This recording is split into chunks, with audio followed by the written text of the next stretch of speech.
बोलिए सत्य सनातन धर्म की जय हो। दर्शक मित्रों, आप सर्वेने मारा शंकरपुरी महाराजना ओम नमो नारायण।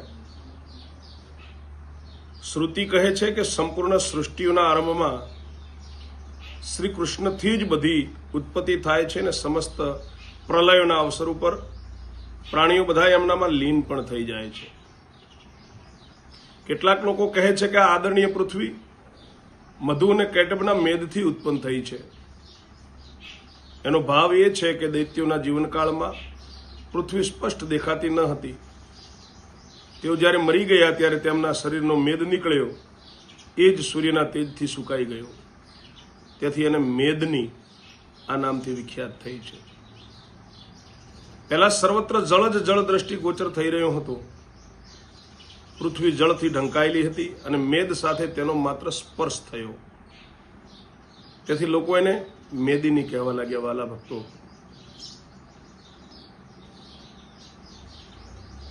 મહાવિરાટ પુરુષ અનંતકાળથી જળમાં જ બિરાજમાન રહે છે અને સમય અનુસાર તેમની અંદર સર્વવ્યાપી સમષ્ટિ મળ પ્રગટ થાય છે।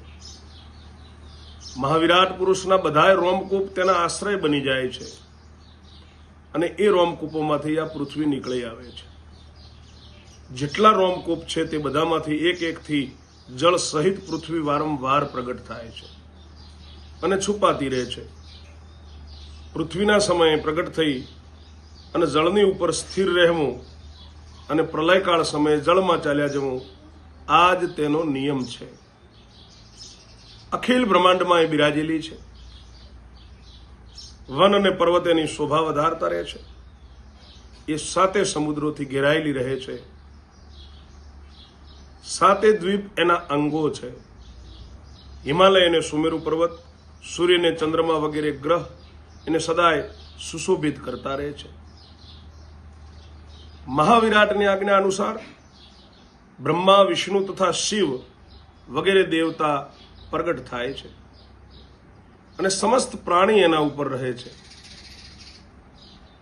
પુણ્ય તીર્થ તથા પવિત્ર ભારત વર્ષ જેવા દેશોથી સંપન્ન થવાનો એને સુઅવસર મળે છે। આ પૃથ્વી સુવર્ણમય ભૂમિ છે। એના ઉપર 7 સ્વર્ગ છે અને એની નીચે 7 પાતાળ છે। ઉપર બ્રહ્મલોક છે અને બ્રહ્મલોકથી ઉપર પણ ધ્રુવલોક છે। આ પ્રમાણે આ પૃથ્વી પર અખિલ વિશ્વનું નિર્માણ થયું છે। આ બધું વિશ્વ નશ્વર છે એટલા સુધી કે પ્રાકૃત પ્રલયના સમયે બ્રહ્માજી પણ ચાલ્યા જાય છે અને એ સમય માત્ર મહાવિરાટ પુરુષ વિદ્યમાન રહે છે, કારણ કે સૃષ્ટિના આરંભમાં જ પરબ્રહ્મ શ્રી કૃષ્ણે એમને પ્રગટ કરી આ કાર્યમાં નિયુક્ત કરી દીધા છે। સૃષ્ટિ અને પ્રલય પ્રવાહ રૂપે નિત્ય સ્થિત છે। જેમ નદીનો પ્રવાહ ચાલ્યો રહે છે નિત્ય, ગંગા યમુના સરસ્વતીનો જેમ પ્રવાહ છે, એવી રીતે પ્રલય નિત્ય સ્થિત છે। એમનો ક્રમ નિરંતર ચાલુ રહે છે અને એ સમય પર નિયંત્રણ રાખનારી અદ્રષ્ટ શક્તિને આધીન થઈને રહે છે। પ્રવાહ ક્રમથી પૃથ્વી પણ નિત્ય છે। વરાહ કલ્પમાં તે મૂર્તિમાન રૂપે બિરાજમાન થઈ હતી અને દેવતાઓએ એની પૂજા કરી હતી।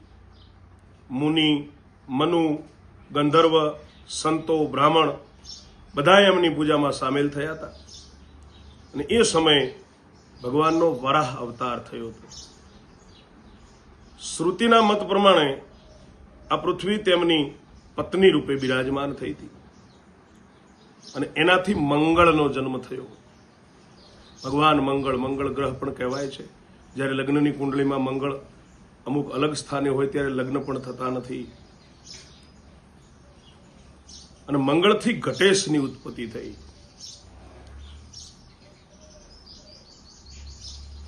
આજે આ જ વિડીયોમાં આટલી જ વાત કરીશું। ફરીથી આવતા વિડીયોમાં વાત કરશું। આપને ગુઢ જ્ઞાન, શાસ્ત્રોક્ત જ્ઞાન અને પુરાણોના જ્ઞાનના અમૂલ્ય ગુઢ રહસ્યને જાણવા માટે આ ચેનલને સબસ્ક્રાઇબ કરશો।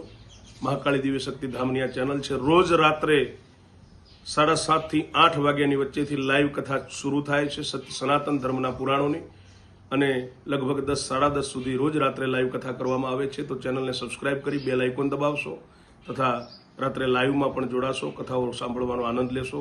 માં ભગવતી, માં જગતજનની મહાકાલી આપ સર્વેને સદા સુખી રાખે. ઓમ નમો નારાયણ.